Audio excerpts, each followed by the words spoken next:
आप सभी को जय मसीह की। मैं आशा करता हूँ कि आप सब प्रभु में आनंदित हैं। मेरे साथ परमेश्वर के वचन को पढ़ सकते हैं। लूका रचित सुसमाचार उसका 24 अध्याय उसका 49 पद को हम मिलकर पढ़ेंगे। लूका 24 का 49। और देखो, जिसकी प्रतिज्ञा मेरे पिता ने की है, मैं उसको तुम पर उतारूंगा, और जब तक स्वर्ग से सामर्थ्य न पाओ तब तक तुम इसी नगर में ठहरे रहो। परमेश्वर पिता इन वचनों के माध्यम से हम सभी को आशीर्वाद दे।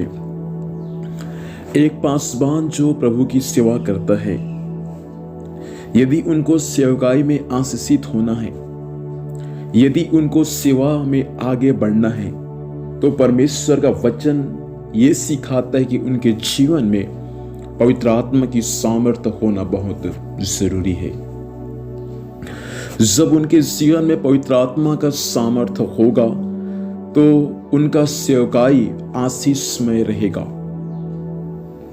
आपसे मैं कहना चाहता हूं कि प्रभु यीशु मसीह का जब मृत्यु हुआ, प्रभु यीशु मसीह जब स्वर्गारोहण में चला गया, जब स्वर्ग में चला गया, तो प्रभु ने अपने चेलों से कहा कि जब तक तुम्हें ऊपर से सामर्थ्य ना मिले, अर्थात पवित्र आत्मा की शक्ति, पवित्र आत्मा की भरपूरी जब तक तुम्हें ना मिले, तुम ठहरो और तुम ठहर कर क्या करो? प्रभु से प्रार्थना करो। आप सेवा करते हैं, प्रभु आपकी सेवा को बढ़ाएगा, प्रभु आपकी सेवा को आशीषित करेगा, लेकिन उससे पहले कुछ समय, कुछ दिन, कुछ महीना, कुछ साल प्रभु के उपस्थिति में ठहर कर आप प्रभु से प्रार्थना करें।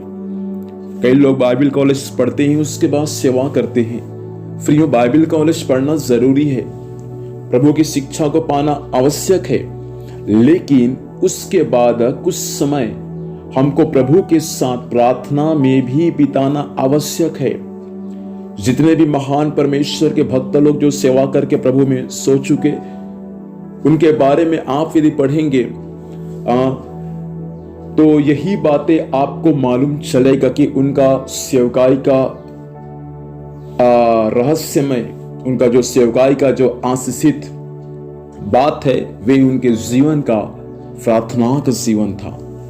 चाहे बेनीहीन हो या बिलीग्राम हो या डीएल मूडी हो या स्मिथ विगलवर्थ हो या अन्य प्रभु के दास हो, आप जितने भी परमेश्वर के भक्तों का जीवनी को आप पढ़ेंगे तो आपको मालूम चलेगा कि उनका सेवकाई का जो मुख्य स्रोत था वे प्रार्थना था और पवित्र आत्मा की शक्ति का भरपूरी था। आपका सेवकाई आशीषित होना है, आपका सेवकाई पहले से और भी बढ़ना है, तो मैं आपसे कहना चाहूंगा, प्रार्थना में आप आगे बढ़िए, पवित्र आत्मा के शक्ति को मांगे, पवित्र आत्मा के भरपूरी को मांगे।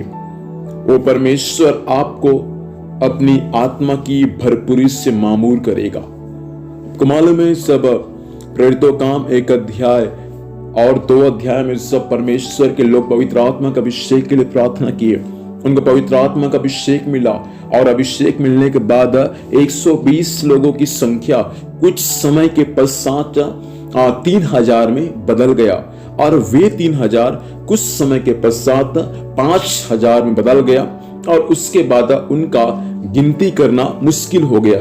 बाइबल ये सिखाता है प्रियो, आपके जीवन में प्रभु कुछ बेदारी को भेजना चाहता है, उससे पहले आपको प्रभु की उपस्थिति में प्रार्थना करना पड़ेगा, प्रभु से मांगना पड़ेगा, परमेश्वर मुझे आत्मा की अभिषेक, आत्मा की भरपूरी स्वर्ग से प्रदान करे, ताकि मेरे जीवन के द्वारा परमेश्वर आपका राज्य स्थापित होने पाए। आंखों को बंद करेंगे, प्रार्थना करेंगे। खुदा बाप, ये छोटा सा संदेश पिताजी उन सारे भाई बहनों के लिए, विशेष करके आपके भक्तों के लिए आशीष का कारण बन जाए। पिता, आत्मा की सामर्थ्य से भरकर आपकी महान सेवकाई को अंजाम देने में सहायता करें। आज दिन में संभाल, स्वर्गीय सुरक्षा दे, जहां भी जाते हैं जाने आने में सहायता करना, हर काम को सफल करना, यीशु के नाम में आशीष मांगते हैं, आमीन। खुदा सभी को आशीष दे, सभी को जय मसीह। Praise the Lord.